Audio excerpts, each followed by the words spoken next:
मैं 20 दिन पहले करीब मिला था भजनलाल जी से, तब मैंने उनसे निवेदन किया था कि एक बड़ा काम आप सरदार सर में दीजिए कि एक काम करो, आप एक परफॉर्मा में 5 काम बना कर लाओ, तो जो प्रायोरिटी का काम हो उसमें को पहला नंबर पर दीजिएगा।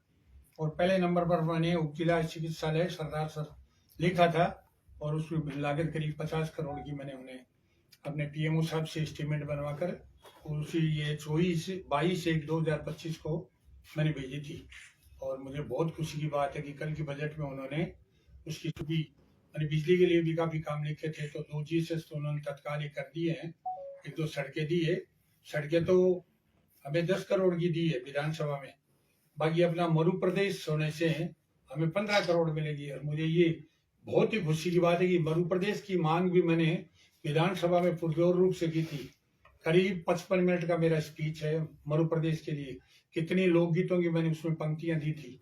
उस टाइम में संजोग से विधानसभा का जो सभापति थे वो घनश्याम जी तिवारी, अरे राजकुमार इतना क्या बता रहा है, मेरे को इसलिए बता रहे हैं कर रहे हैं कि चूरू को मरु प्रदेश में नहीं दे रहे हैं। अगर राजस्थान में मरु प्रदेश है तो बीकानेर के बाद में चूरू यात्रा करता है, उसको नहीं दे रहे हैं करें।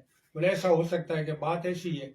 तो कुछ दिनों के बाद में ये मरु प्रदेश की सौगात भी हमें मिली है, उससे हमारे चूरू जिले को बहुत लाभ मिलेगा करेगा। और ये जो काम हो रहे हैं कर रहे हैं बिजली को के काम, तो मैं पहले भी 12 महीने में खूब लाया हूँ, अब भी मैं खूब इसके अंदर में और ज्यादा से ज्यादा। अब की गर्मी शुरू हुई है, इसके पहले कुछ आला सर में है, जहाँ जहाँ भी है उसको मैं लगवाने की करवाने की चेष्टा में लगा हुआ हूँ। रतनगढ़ में भी एक बड़ा ट्रांसफार्मर लाए हैं, उसको चार्ज किया जा रहा है, वो चालू हो जाएगा तो सरदार सर को वहीं से लाइन जो आ रही है उसमें काफी रिलीफ मिल जाएगा। कल गांधी चौक में आतिशबाजी भी की गई है, इसके लिए कुछ क्या कहेंगे इसके बारे में?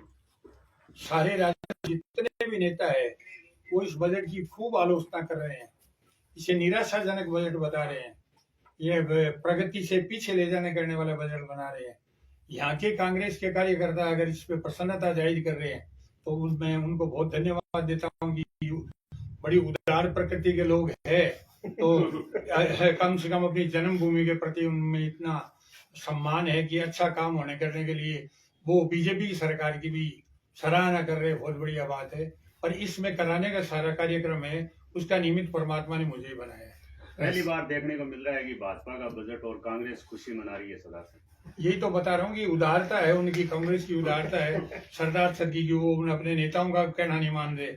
नेता तो कह रहे हैं कि आलोचना करो बजट की और वो खुशी मना रहे, तो बहुत बड़ी बात है। समस्याएं 2-4 जो बड़ी बड़ी समस्या है उनका समाधान कर सके, तो उन्होंने 5 समस्याएं को बताया था भजनलाल जी ने, वो 5 की जगह मैंने 7 लिख कर उनको देकर आया था, बाकायदा सारा का सारा विवरण है उस टाइम का। और उनकी जो स्वीकृति पत्र है वो भी मेरे नाम से मेरे अकाउंट में आया की है, तो कोई भी आदमी Incoming call from Yogesh Rao identified by Truecaller. Role सिर्फ है तो वो नियमित मुझे बनाने का है। मुख्य रूप से क्या क्या घोषणाएं की गई है बजट में सरदार? 60,000 लोग दिल्ली आ जाते हैं, यहाँ के पीएमओ ने भी कहा साहब बड़ी स्थिति खराब है, खड़े सफाई व्यवस्था की कमी, हर तरह की एक प्रॉब्लम वहां रहते करते हैं, तो इसके लिए कुछ करो न।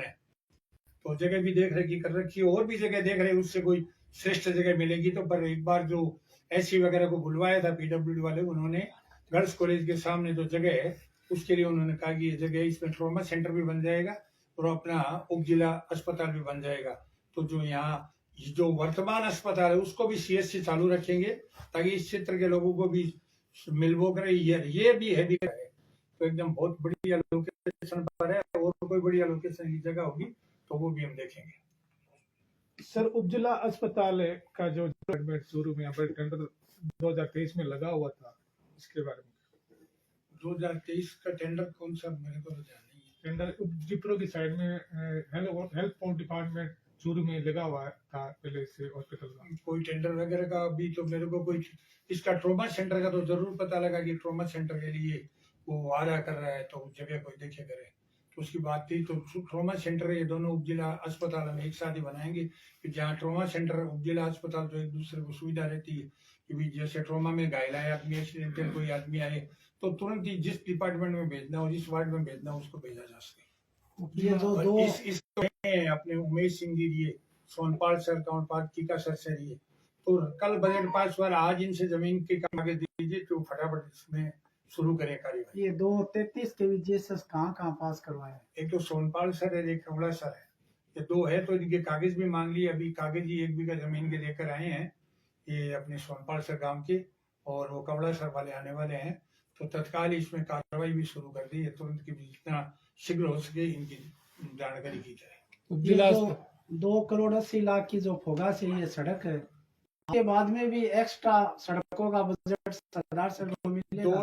2,80,00,000 की एक सड़क तो एग्जीक्यूटिव नाम से दे दी है बजट में, बाकी अपनी बहुत सड़कें आई है, बहुत सड़कें आई है। और इसमें ये जो अंडरब्रिज की मांग अपनी मांगा सर से थी, वो भी मेरी आइडिया 100% है। उसमें क्लियर तो नहीं लिखा, पर उसमें लिखा है 5,000 करोड़ की सड़कें और ब्रिज। तो निश्चित रूप से वो अंडरब्रिज अपने को उसमें 5,000 करोड़ वाली में मिलेगा।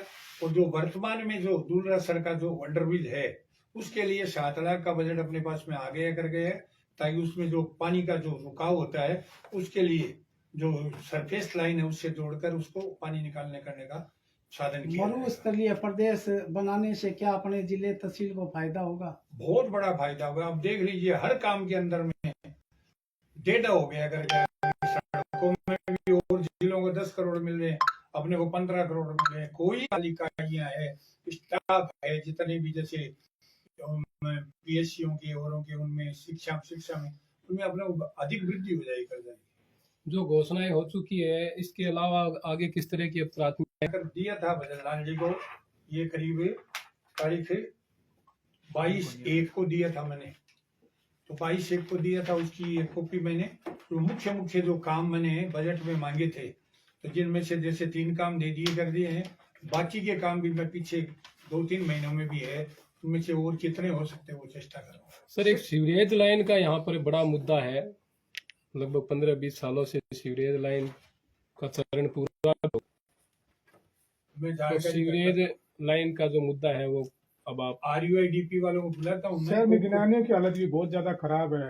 गैनानियों का भी दे रखा साथ में, कभी ठीक है इसकी मैंने चेयरमैन साहब को कहा है इसकी DPR बनवा कर देवे करे, तो इसका भी जितना संभव हो सकेगा भजनलाल जी से पर्सनल रिक्वेस्ट कर यहाँ की 2 ही समस्याएं मुझे सबसे ज्यादा लगी, एक तो गैनानी की और एक हॉस्पिटल की।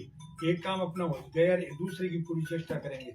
और गाँव का जो बिजली की जो सबसे बड़ी समस्या, उसमें काफी काम अपन करवा रहे हैं।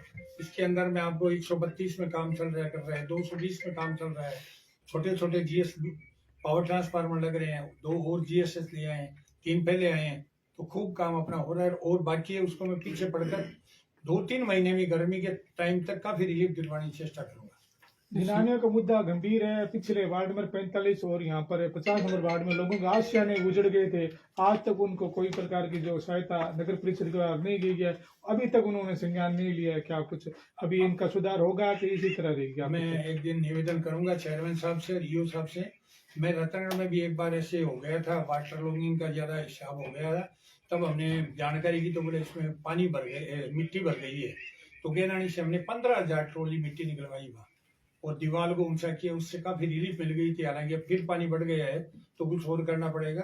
बाकी इसके लिए हम कितना कर सकते हैं वो हमारा पूरा प्रयास रहेगा। और 2-3 काम मेरे ध्यान में है, यहाँ कोई गो अभ्यारण्य की और की कई बात, एक जमीन पड़ी है मेरी रतनगढ़ गौशाला की, पिंजराकोट की 2500 बीघा, तो उसके लिए मैं उनसे बात कर देखता हूँ, अगर यहाँ पर 38 के पास में तो कुछ हो सकता है, तो गौ माता की कृपा से अगर वो काम भी हो जाए तो बहुत बड़ा काम यहाँ हो सकता है।